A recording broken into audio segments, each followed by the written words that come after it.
Nós queremos dar sequência ao nosso curso para conhecer e amar Maria.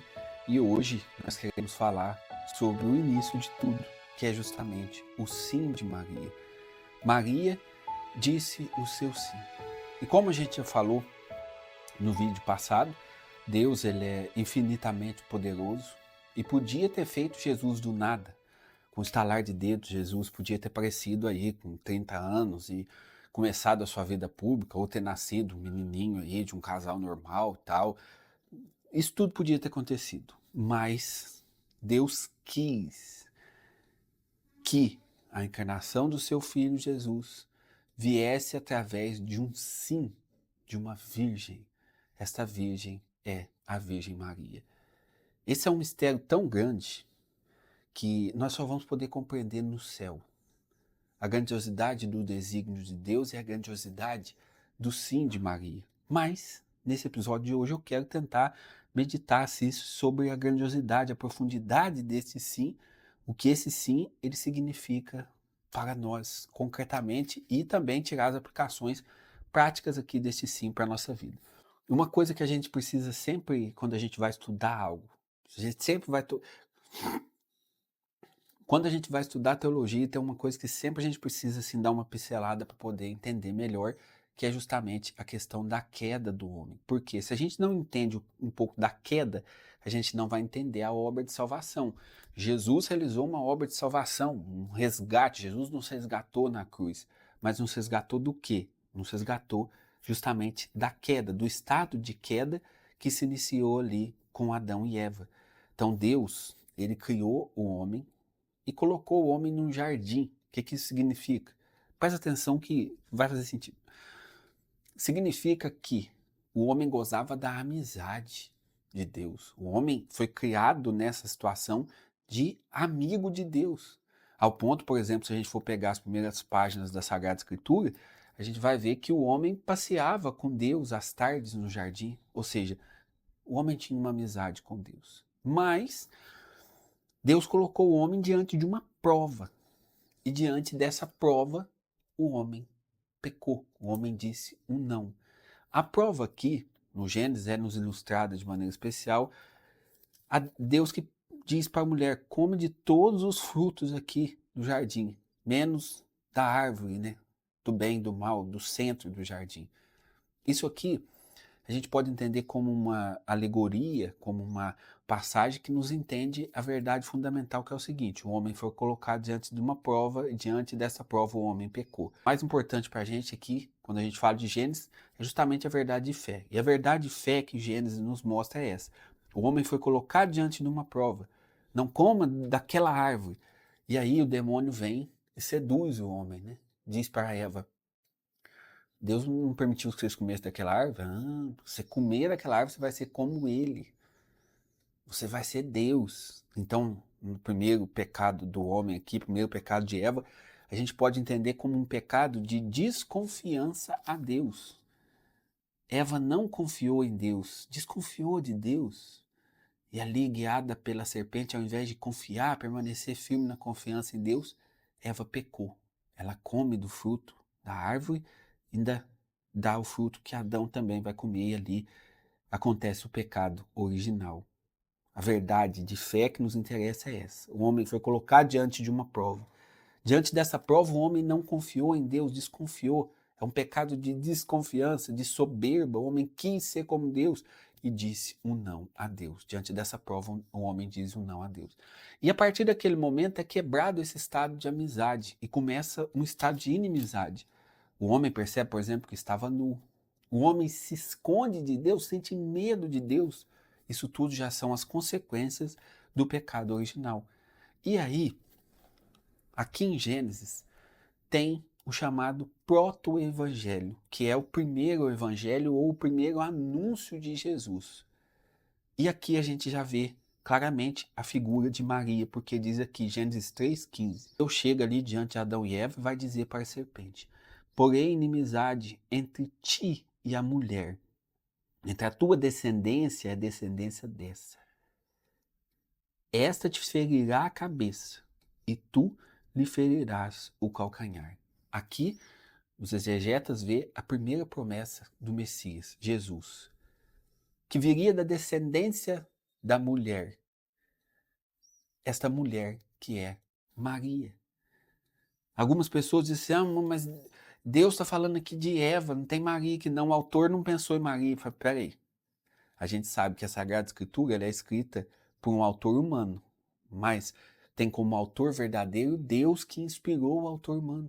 Então, por mais que o autor humano, por exemplo, não pensou em Maria quando foi escrever, esta mulher aqui é justamente Maria. Deus já sabia que ele enviaria a mulher que é Eva, e dessa descendência viria Jesus, que iria pisar a cabeça da serpente. Então você vê que o sim de Maria está na origem de tudo, pensado por Deus e colocado aqui de maneira clara. Porque algumas pessoas dizem assim, não, essa mulher que é Eva. Mas como assim? Eva acabou de cair pela serpente. E aqui Deus está falando de uma mulher que vai ter inimizade com a serpente, que vai ter inimizade com o demônio. Essa mulher é Maria. Porque Deus, o autor das Sagradas Escrituras, ele inspira o autor e já coloca esta figura claramente que é a figura de Maria. Os exegetas nos explicam assim, exegetas são estudiosos da Bíblia. Eles nos explicam que a Bíblia ela precisa ser lida como um todo e ela traz uma palavra única que é Cristo. Então Cristo pisou a cabeça da serpente. E Cristo é da descendência de Maria. Maria que é essa mulher que tem inimizade com a serpente. Tem inimizade por quê? Porque pelo sim de Maria, a salvação entrou no mundo. Aí aqui a gente já vai entrar noutra coisa muito bonita, que é Maria é conhecida como a nova Eva. Por que Maria é a nova Eva? Porque a primeira Eva, ela era amiga de Deus, né? Tinha esse estado de amizade com Deus, desconfiou de Deus, quis ser como Deus e pecou. Maria é a nova Eva, porque ela não quis ser como Deus. Ela esvaziou de si mesma e confiou inteiramente em Deus. E por ela, por aqui começa a obra de redenção. Você vê que a perfeição da justiça de Deus, né? Pelo sim de uma mulher, o pecado entrou no mundo. Pelo sim de uma mulher, a salvação entra no mundo. Eva desconfiou, Maria confiou. Por isso Maria é a nova Eva. E dessa nova Eva vai sair o novo Adão, que é justamente o Cristo. É isso que a teologia nos explica tão bonito. Por quê? Maria diz o seu sim. E o sim de Maria, gente, é muito grandioso. Vamos pensar assim, concretamente, no sim de Maria, que está lá em Lucas, no comecinho do Evangelho de São Lucas, capítulo 1 do Evangelho de São Lucas. O anjo é enviado a Maria. E muito interessante, o anjo sauda Maria como a cheia de graça. Essa expressão no idioma ali, que a Bíblia foi escrita no hebraico, é recaritomene, que quer dizer cheia, plena, repleta.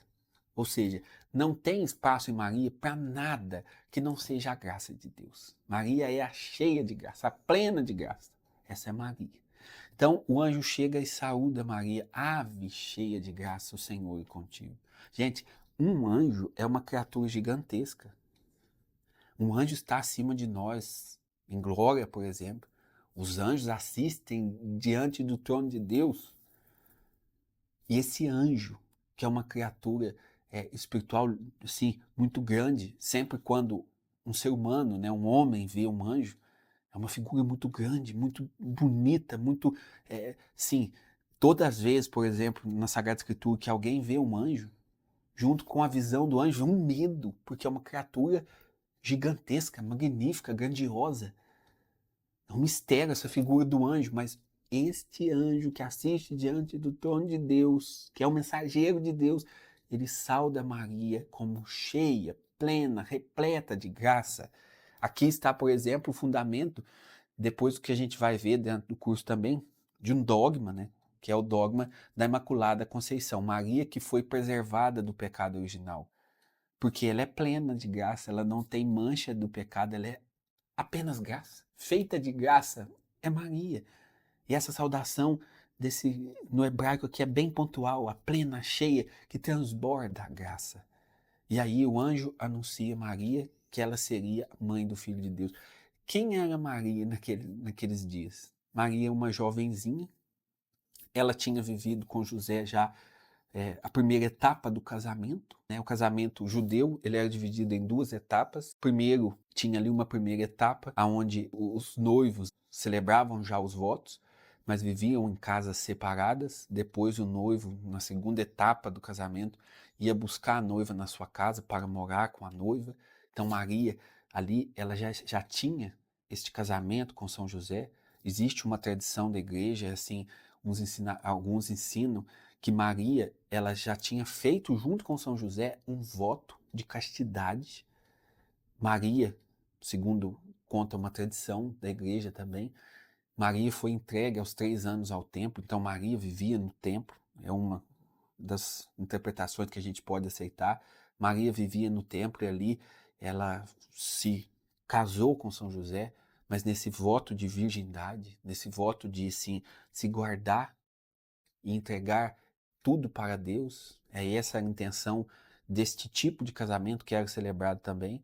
Então, alguns defendem que Maria e José, eles tinham esse laço, este compromisso de se guardar e entregar inteiramente para Deus, mas fato é que Maria se apresenta diante do anjo, sem conhecer homem algum, uma jovem, morava numa cidadezinha pequena, Santo Afonso Maria de Ligório diz assim que muitas jovens naquela época até cogitavam ser a mãe do Messias, mas Maria não tinha essa expectativa porque ela já tinha se entregado inteiramente a Deus, através desse voto de virgindade.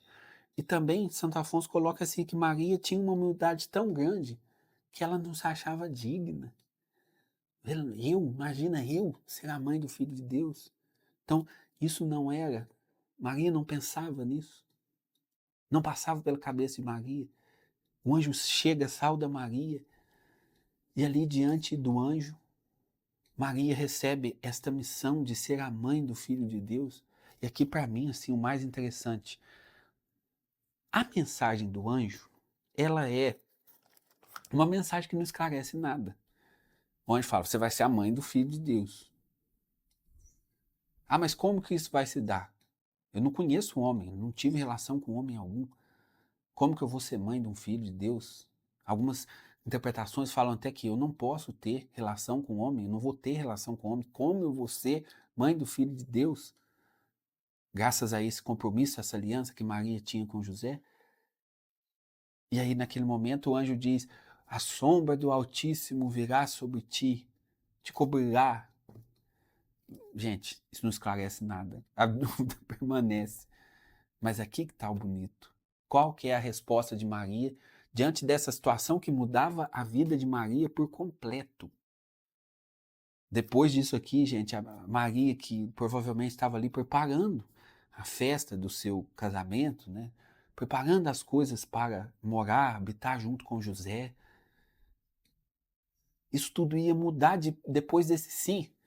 Mas Maria não faz conta, Maria não faz caso, Maria se joga nos braços de Deus e dá a resposta que vai mudar a história da humanidade. Faça-se em mim segundo a sua palavra.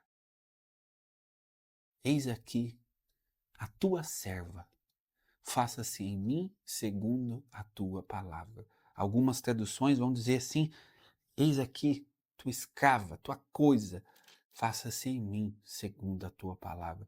Então você percebe por que o sim de Maria, ele é a porta da salvação? Porque por este sim a salvação entrou no mundo. Você entende por que Maria é a nova Eva? A antiga Eva duvidou, quis ser como Deus, achou que Deus era malicioso, que Deus estava ali enganando ela, que se ela comesse do fruto da árvore, ela seria como Deus. A nova Eva não sabe como se daria isso. A respeito de José, o anjo não falou nada, porque se o anjo tivesse falado assim, não, tá aqui, né? Não, Maria, fica sossegada, depois aqui que eu vou falar com você, eu vou dar um jeito lá em José, vou aparecer em sonho para ele, vou resolver todos os problemas, pode ficar sossegado, José vai acolher você como mulher, ó, tranquilo, pode ficar sossegado, deixa comigo. O anjo não falou nada disso. Mas ela não pergunta, não questiona, ela se joga nos braços de Deus, com uma confiança cega. Por isso ela é conhecida como escola da salvação. Porque nós precisamos ter pelo menos uma esquinha dessa confiança. Ela se joga nos braços de Deus. Eis aqui a tua coisa, eis aqui a tua escrava, faça-se em mim aquilo que tu quiseres. Eu sou tua coisa, Senhor, faz o que quiser de mim. Se a gente for pensar assim, mais radicalizando um pouco, as mulheres daquela época que eram pegas em adultério, elas eram ali, umas tinham o seio cortado e eram apedrejadas até a morte. Eu acho que é muito assim aceitável que isso tenha passado pela cabeça de Maria. Que na hora do sim ali, ela pode ter pensado, mas e se José me denunciar como uma mulher cometeu adultério? Porque você imagina a cena. Você faz um laço ali com a Maria para viver a virgindade e se consagrar inteiramente a Deus. Ou então, ainda que fosse assim, você está esperando o matrimônio, né, nessa primeira parte, e ali de repente essa noiva tua, essa mulher já, tinha um compromisso, aparece grávida. Imagina. Eu penso que isso deve ter passado pela cabeça de Maria. Mas Maria diz assim, faça-se em mim segundo a tua palavra. Gente, essa frase é aquelas frases de deixar a gente com vergonha. Porque qualquer coisa a gente fica assim, duvidando de Deus, né? O pecado original, ele está muito dentro de nós, né? Basta você ver que, por exemplo, você está pedindo uma coisa e aquilo não acontece, aí você começa a duvidar. Aí você começa a se questionar, mas Deus não vai, o que está acontecendo? Às vezes vem uma doença, a pessoa chega até a blasfemar contra Deus. Por que eu? Se Deus pede qualquer coisa assim mínima, a gente já coloca um milhão de resistência. Maria faz outro caminho. Maria se joga nas mãos de Deus. Faça em mim o que quiseres. Gente, se nós olharmos para Maria e a gente conseguir fazer isso, se a gente conseguisse, sabe, olhar para Maria e aprender essa confiança, a nossa vida seria outra. Por isso que nós precisamos da intercessão dela, por isso que nós precisamos olhar para Maria e aprender dela, para que a gente aprenda dela a seguir Jesus, a servir a Deus. Maria, então, diz o seu sim. E por esse sim entra a salvação. E outro detalhe interessante do Evangelho, porque o Evangelho aqui em Lucas, estou falando do Evangelho, mas não estou nele, deixa eu pegar aqui. Lucas 1. O Evangelho vai falar assim, termina o Evangelho, né, dessa parte do anúncio, dizendo, e o anjo afastou-se dela, que nessa tradução está assim, e o anjo saiu da sua presença. Ou seja, o anjo chegou, anunciou Maria e deu nos pés. Mas existe uma foto de Maria, a foto da Divina Providência, que para mim, assim, aquela foto, ela é um retrato de Maria. É uma mulher que está em silêncio, olhando para o céu. Mais à frente aqui, Lucas vai dizer que ela guardava todas as coisas meditando no seu coração. Essa confiança de Maria a Deus, ela vem de uma mulher, de um coração puro, que em todas as situações olha para o alto e espera de Deus o seu cuidado, espera de Deus o auxílio. Essa é Maria. Esse foi o sim que mudou a história da nossa salvação. Esta foi a porta aberta por Maria para que Jesus entrasse no mundo. Deus quis assim. Mais à frente, nas outras aulas, a gente vai ver que Deus cumulou Maria de graças, de bênçãos, para que ela pudesse ser a mãe do Redentor agora. Mesmo que Deus cumulou Maria de graças e de bênçãos, Existiu um momento na vida de Maria, esse sim aqui foi um sim livre, ela não foi coagida e não foi fácil. Como eu disse, quantas coisas passou na cabeça de Maria, né? Naquele momento do sim. Porque Maria era humana. Então, medo, insegurança, dúvidas sobre José, a vida dela queria mudar por tudo, por completo. Mas, no entanto, ela não fala assim, não, espera para me pensar, até que dia que eu tenho para pensar nisso mesmo, ô anjo? Não, não tem isso. Faça-se em mim aquilo que tu quiseres. Eis a resposta de Maria, eis o sim de Maria, o sim que mudou a história da nossa salvação. Em nome do Pai, do Filho e do Espírito Santo. Amém. Você que está assistindo esse curso, acompanhando aqui, compartilhe, divulgue, nos ajude a evangelizar. Esse é o pedido que a gente faz aqui. Nós queremos evangelizar e catequizar os católicos também. Então, compartilhe, divulgue esse vídeo, tá joia? Você que está participando do curso, que você possa fazer uma boa, excelente experiência com a Virgem Santíssima, para que assim, juntos, nós possamos um dia chegar ao céu e poder contemplar a nossa Mãe Bendita, que tanto nos auxiliou ao longo dessa vida. E dentro desse projeto, você que quer nos ajudar concretamente, você pode se tornar um apoiador pela plataforma do Apoia-se mês a mês, através da sua contribuição mensal, nos ajudar a manter aqui as nossas aulas, os nossos cursos, que não vai terminar com esse aqui, teremos muitos outros, com a graça de Deus. Então você pode nos ajudar pela plataforma do Apoia-se mês a mês, ou você pode realizar aí um Pix no valor que você quiser, na data que você quiser, também para nos ajudar aqui a nossa missão, a missão de levar fé e catequese para o povo católico. Você que nos acompanha, então, fica aqui o convite. Mais uma vez eu reitero. Ah, mas não dá para mim ajudar.